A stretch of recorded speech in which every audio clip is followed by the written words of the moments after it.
warahmatullahi wabarakatuh.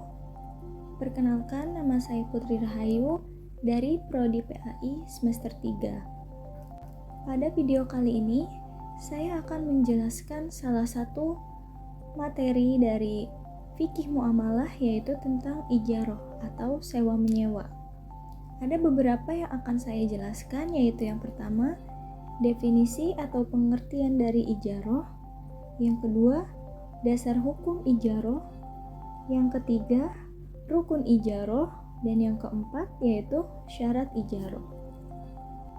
Baik, yang pertama yaitu definisi atau pengertian dari ijaroh. Dalam fikih Islam, istilah sewa menyewa disebut dengan ijaroh.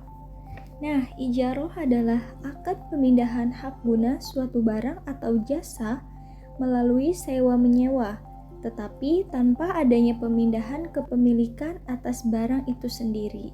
Jadi, istilah ijaroh atau sewa menyewa ini hanyalah pemindahan hak guna suatu barang, bukan pemindahan atas kepemilikan barang tersebut. Contohnya, saya memiliki satu rumah, lalu saya akan menyewakan rumah ini kepada orang lain.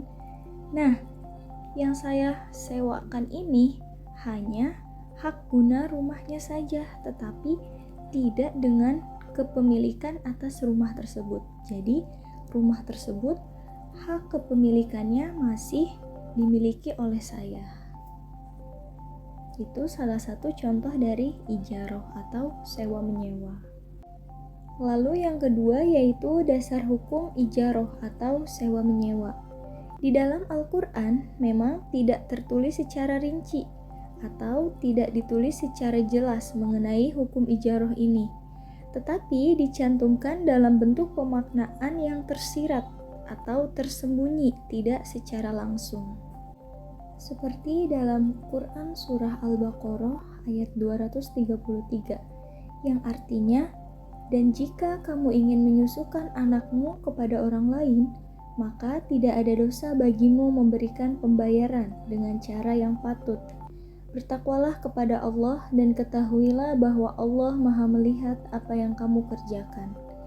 Selain pada surah Al-Baqarah, ada juga pada Quran surah Al-Qasas ayat 26, yang artinya, "Dan salah seorang dari kedua perempuan itu berkata, 'Wahai ayahku, jadikanlah dia sebagai pekerja pada kita. Sesungguhnya orang yang paling baik yang engkau ambil sebagai pekerja pada kita ialah orang yang kuat dan dapat dipercaya.'" Nah, kedua ayat tersebut menjelaskan tentang ijaroh atau sewa menyewa. Selain dijelaskan di dalam Al-Quran, dasar hukum ijaroh atau sewa menyewa juga dijelaskan di dalam hadis dan ijma para ulama. Berdasarkan hadis, yaitu ada hadis yang berbunyi, "Dahulu kami menyewa tanah dengan jalan membayar dengan hasil tanaman yang tumbuh di sana. Rasulullah lalu melarang cara yang demikian dan memerintahkan kami agar membayarnya dengan uang emas atau perak." Lalu berdasarkan ijma, para ulama sepakat bahwa ijaroh itu diperbolehkan dan tidak ada seorang ulama pun yang membantah kesepakatan ijma ini, karena sudah jelas bahwa Allah Subhanahu wa Ta'ala telah mensyariatkan ijaroh ini yang tujuannya untuk kemaslahatan umat dan tidak ada larangan untuk melakukan ijaroh. Dari dua ayat Al-Quran dan hadis tadi dapat dipahami bahwasannya jenis ijaroh yang dijelaskan adalah sewa tenaga. Namun pada perkembangan praktiknya ada jenis sewa yang lain, yaitu barang atau tempat. Jadi, berdasarkan nas Al-Quran, hadis, dan ijma tadi dapat ditegaskan bahwasannya hukum ijaroh atau sewa menyewa itu mubah atau diperbolehkan dalam Islam, asalkan tidak melanggar aturan syariat Islam. Yang ketiga yaitu rukun ijaroh atau sewa menyewa. Rukun ijaroh terbagi menjadi 4. Yang pertama yaitu akid. Akid adalah orang yang berakad. Nah, orang yang berakad ini terbagi menjadi 2, yaitu mu'jir dan mustajir. Mu'jir adalah orang yang menyewakan, sedangkan musta'jir adalah penyewa. Lalu rukun ijarah yang kedua yaitu sigot akad. Sigot akad adalah ijab dan qabul. Nah, ijab adalah ucapan atau perjanjian yang diucapkan oleh mu'jir atau orang yang menyewakan kepada musta'jir atau penyewa, baik dalam bentuk kalimat langsung maupun tidak langsung.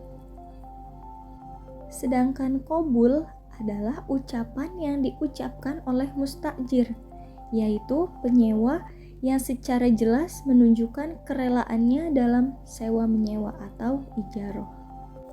Rukun ijarah yang ketiga yaitu ujurah, upah atau imbalan. Dan rukun ijarah yang terakhir yaitu manfaat. Manfaat yang diambil harus diketahui secara jelas, dan batasan waktunya pun harus ditentukan secara jelas. Lalu yang keempat yaitu syarat ijarah. Ada beberapa syarat-syarat ijarah, diantaranya yaitu orang yang berakad harus sudah balik dan berakal. Lalu kedua belah pihak yang melakukan akad menyatakan kerelaannya untuk melakukan ijarah tanpa adanya paksaan.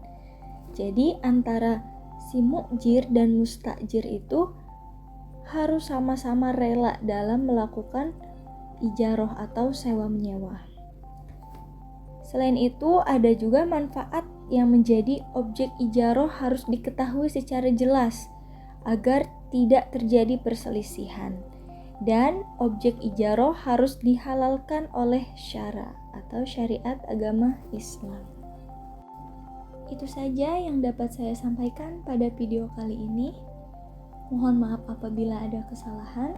Semoga apa yang saya sampaikan bisa bermanfaat bagi kita semua. Amin ya robbal alamin. Wabillahi taufiq wal hidayah. Wassalamualaikum warahmatullahi wabarakatuh.